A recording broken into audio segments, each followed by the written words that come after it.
নমস্কাৰ JRG ব্লগলৈ পুনৰবাৰ সকলোকে স্বাগতম জনাইছোঁ। আজি আমি আলোচনা কৰিবলৈ লৈছোঁ ৰাষ্ট্ৰীয় গ্ৰামীণ জীৱিকা মিছন অভিযানৰ অধীনত নিযুক্তি দিবলগীয়া উদ্যোগ সখীসকলৰ সম্পৰ্কত। ইতিমধ্যে ইয়াৰ আগতে উদ্যোগ সখী সম্পৰ্কত মই কেইবাটাও ভিডিঅ' প্ৰস্তুত কৰিছোঁ আৰু সেই ভিডিঅ'সমূহ আপোনালোকে বহুতে চাইছে, কমেণ্টো কৰিছে আৰু বৰ্তমান অৱস্থাতো আপোনালোক বহুতে কমেণ্ট কৰিছে যে উদ্যোগ সখীসকলক কেতিয়া নিযুক্তি দিব। যিহেতু উদ্যোগ সখীসকলে কি কাম কৰিব সেই সম্পৰ্কে আপোনালোক প্ৰথমতে অৱগত হৈ লওক। বিশেষকৈ উদ্যোগ সখীসকল জড়িত হ'ব প্ৰডিউচাৰ গোটৰ লগত, অৰ্থাৎ উৎপাদক গোটৰ লগত। ইতিমধ্যে আপোনালোক সকলোৱে গম পাইছে যে অসমৰ বিভিন্ন SHG গোটৰ সদস্যসকল লগ খাই PG গোট গঠন কৰিছে। PG হ'ল প্ৰডিউচাৰ গোট। এই কৃষক যিবিলাক গোট হ'ব, মানে প্ৰডিউচাৰ বা উৎপাদক যি গোট হ'ব, এই গোটবিলাকক চোৱা চিতা কৰিব উদ্যোগ সখীসকলে।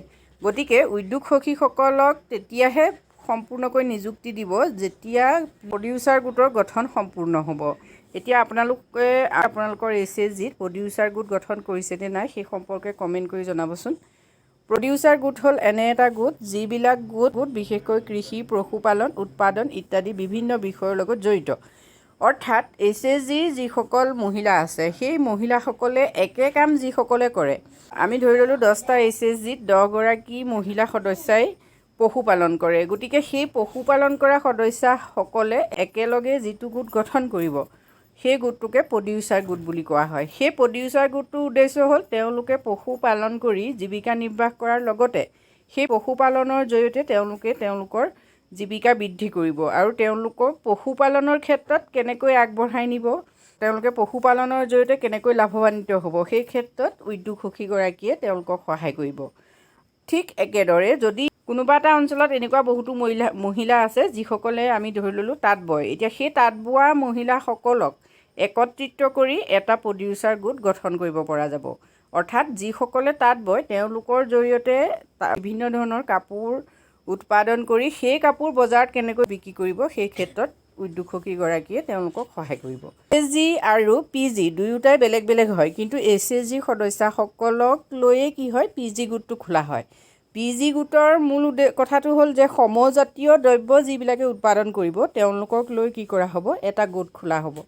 অৰ্থাৎ কোনোবাই পশুপালন কৰি উপাৰ্জন কৰিছে, কোনোবাই কৃষি কৰি উপাৰ্জন কৰিছে আৰু কোনোবাই সৰু প্ৰতিষ্ঠান খুলি উপাৰ্জন কৰিছে, কোনোবাই কিবা দ্ৰব্য সামগ্ৰী উৎপাদন কৰি উপাৰ্জন কৰিছে। সেই সকলো সদস্যাক একেলগ কৰি PG গোটটো খোলা নহয়, মানে হোমোজিনিয়াছ প্ৰডাক্ট যিবিলাকে উৎপাদন কৰিব, মানে সমজাতীয় দ্ৰব্য উৎপাদন কৰা সদস্যসকলক লৈ PG গোটটো খোলা হ'ব।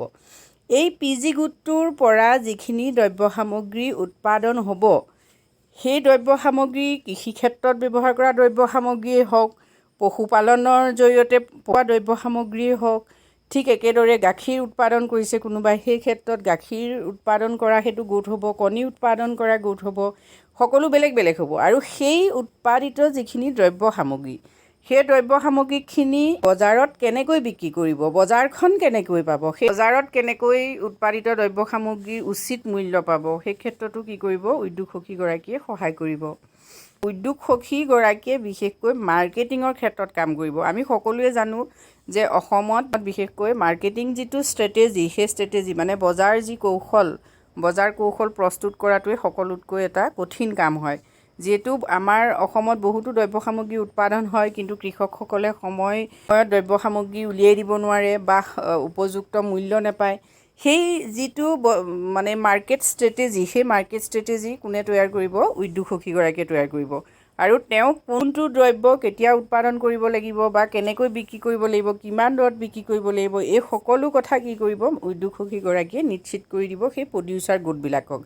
ইয়াৰ পাছত সকলোতকৈ উল্লেখযোগ্য কথাটো হ'ল যে আন্তঃৰাষ্ট্ৰীয় বজাৰ পোৱাটো কি কৰিব পাৰিব, গাঁও এখনৰ উৎপাদিত যিখিনি দ্ৰব্য সামগ্ৰী সেই দ্ৰব্য সামগ্ৰীখিনিয়ে যিহেতু ঘৰুৱা বজাৰখনতেই আবদ্ধ নাথাকি যদি সেই দ্ৰব্য সামগ্ৰীখিনি আন্তঃৰাষ্ট্ৰীয় বজাৰলৈ উলিয়াই দিব পাৰে তেতিয়াহ'লে উৎপাদকসকলে নিশ্চয় বহুত লাভ অৰ্জন কৰিব পাৰিব। অৰ্থাৎ আমি সকলোৱে জানো যে ইণ্টাৰনেশ্যনেল মাৰ্কেটত কি হয়, আমাৰ দৰে দেশৰ বহুতো দ্ৰব্য সামগ্ৰী যথেষ্ট মূল্য পোৱা যায়। গতিকে উদ্যোগ সখীগৰাকীয়ে আমাৰ গাঁৱৰ উৎপাদিত দ্ৰব্য সামগ্ৰীখিনি কেনেকৈ আন্তঃৰাষ্ট্ৰীয় মাৰ্কেটত বিক্ৰী কৰিব সেই ক্ষেত্ৰত তেওঁ কি কৰিব কাম কৰিব। গতিকে উদ্যোগ সখী এগৰাকীৰ দায়িত্ব যথেষ্ট বেছি হ'ব আৰু বিশেষভাৱে আমাৰ যি কৃষি অৰ্থনীতি বা পশুপালন অৰ্থনীতি ঠিক তেনেকৈ আমাৰ ক্ষুদ্ৰ যিবিলাক মজলীয়া উদ্যোগ আছে সেই উদ্যোগবিলাকক আগবঢ়াই নিয়াৰ ক্ষেত্ৰত বিশেষকৈ মহিলাসকল জড়িত থকা উদ্যোগসমূহক আগবঢ়াই নিয়াৰ ক্ষেত্ৰত উদ্যোগ সখীগৰাকীৰ গুৰুত্ব যথেষ্ট বেছি হ'ব। গতিকে আপুনি যদি উদ্যোগ সখী হিচাপে নিজে কাম কৰিব খোজে তেতিয়াহ'লে প্ৰথম আপুনি নিশ্চিত হওক যে আপোনাৰ অঞ্চলটোত PG গোটবিলাক গঠন হ'লনে নাই, আৰু যদি PG গোট গঠন হৈছে তেতিয়াহ'লে আপুনি এই ক্ষেত্ৰত ব্লকত খবৰ কৰিব, BPMৰ লগত কথা পাতিব, জীৱিকা সখীৰ লগত কথা পাতিব। যিহেতু ASRLMৰ আণ্ডাৰত SHG মহিলাসকলক দিয়া যিবিলাক নিযুক্তি হয় এই নিযুক্তিবিলাকৰ বাবে যিহেতু আমাৰ অসমত এতিয়ালৈকে বিজ্ঞাপনৰ কোনো কথা অহা নাই, জীৱিকা সখীসকলে তেওঁলোকৰ চিনাকি কোনোবাগৰাকীক মাতি নিয়ে আৰু বিশেষভাৱে এই কামবোৰ কৰিবলৈ দিয়ে। গতিকে আপুনিও সচেতন হৈ থাকক আৰু আপুনি আপোনাৰ ব্লকৰ লগত যোগাযোগ ৰাখক। যদি আপোনাৰ অঞ্চলত PG গোট গঠন হৈছে তেতিয়াহ'লে নিশ্চয় উদ্যোগ সখীক নিযুক্তি দিব, কিন্তু কেতিয়া দিব বুলি যদি আপুনি প্ৰশ্ন কৰে তেতিয়াহ'লে এই উত্তৰ অনিশ্চিত। আজি ভিডিঅ'টোত আমি উদ্যোগ সখীসকলৰ সম্পৰ্কত এইখিনি কথা আপোনালোকক জনাইছোঁ। যদি কোনোবাই উদ্যোগ সখীৰ কাম কৰি আছে তেতিয়াহ'লে কমেণ্ট কৰি জনাব, নিশ্চয় ভাল লাগিব। আজিলৈ ইমানেই, ধন্যবাদ।